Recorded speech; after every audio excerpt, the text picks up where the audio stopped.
ብዬ እንዳስብ የሚያስፈራኝ የህዝቡ ነገር ነው።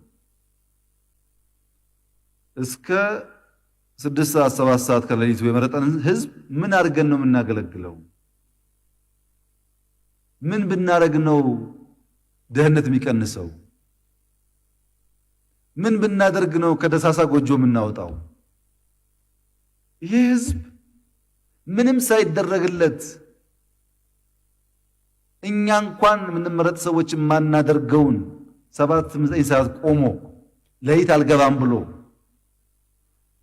መርጦን ነገ በሙስና የምንሰርቀው ከሆነ ሞት ይሻላል። አደገኛው ነገር ይሄ ነው። የወጣችሁ በጣም እድለኞች ናችሁ። በእናንተ ጊዜ የነበረው ምርጫ እንደዚህ አልነበረም፣ ታውቃላችሁ። አሁን የሚመጣው ፓርላማ እናንተ ከነበራችሁ ጥረትና ትጋት 5-10 እጥፍ ማደግ አለበት። በእርግጥ ይህ ፓርላማ ባለፉት 3 ዓመታት ያለፈበት መከራ ብዙ ነው። ይህ ፓርላማ እንደ ኖርማል ፓርላማ የሚታይ አይደለም።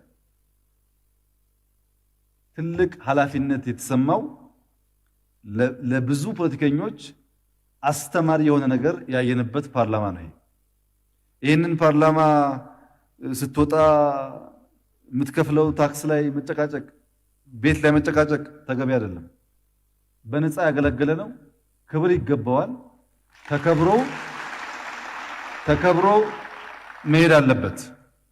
ክብር የሚገባው ስብስብ ስለሆነ ብቻ ደግሞ አይደለም። ልምድ አለው። ቢያንስ ሌብነት ልምምዱ የቀነሰ ነው። ይህንን እያንዳንዱ ቀበሌ፣ ወረዳ፣ ዞን፣ ክልል መጠቀም አለበት ለራሱ ሲል። ይሄ ፓርላማ እንደዚህ የሚመሰገን ከሆነ አሁን ይመጣው ደግሞ ሸክሙ በጣም ብዙ ነው። እኛ ሀገር ፓርላማ ደሞዝ አይከፈለውም። እኛ ሀገር ፓርላማ ጥቅም የለውም። እዚህ ኬንያ፣ ኡጋንዳ ብንሄድ ፓርላማ የተለየ ነገር በነፃ ነው፣ በአገር ፍቅር ስሜት የሚሰራው። ነገር ግን ዘንድሮ የተመረጠን ሰዎች ከዛ በላይ ኃላፊነት ሰምቶን ካልሄድን የህዝቡ ሁኔታ በጣም አሳሳቢ ነው። ቢያንስ ባንሰርቀው፣ ቢያንስ ሰዓት ባንቆጥር፣ ቢያንስ እሱ መደብ ላይ የተኛ በሚያፈስ ቤት ውስጥ እየሆነ እኛ ከዛ ያለፈ ነገር ባንፈልግ እና ብናስተባብረው የኢትዮጵያ ህዝብ መምረጥ ብቻ ሳይሆን መስራትም ይችላል። ይሄው በችግኝ እኮ እያየን ካመነ ይሰራል።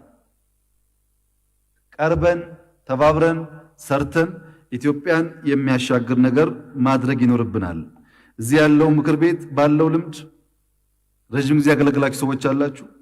በየደረጃ ያለውን መስተዳድር በማገዝ ብልጽግና እንዲረጋገጥ የሰለጠነ ፖለቲካ ኢትዮጵያ ውስጥ እንዲደረግ ሰዎች በነፃ መናገር ብቻ ሳይሆን ኃላፊነት የሚሰማቸው ማድረግ ከናንተም ከኛም ይጠበቃል ብዬ አስባለሁ። በእኛ በኩል ምርጫውን ካሸነፍን፣ ምርጫ ቦርድ አሸንፋችኋል ካለ ከዚህ ቀደም እንደነበረው አይነት መንግስት ኢትዮጵያ ደግማ እንድትፈጥር አንፈልግም።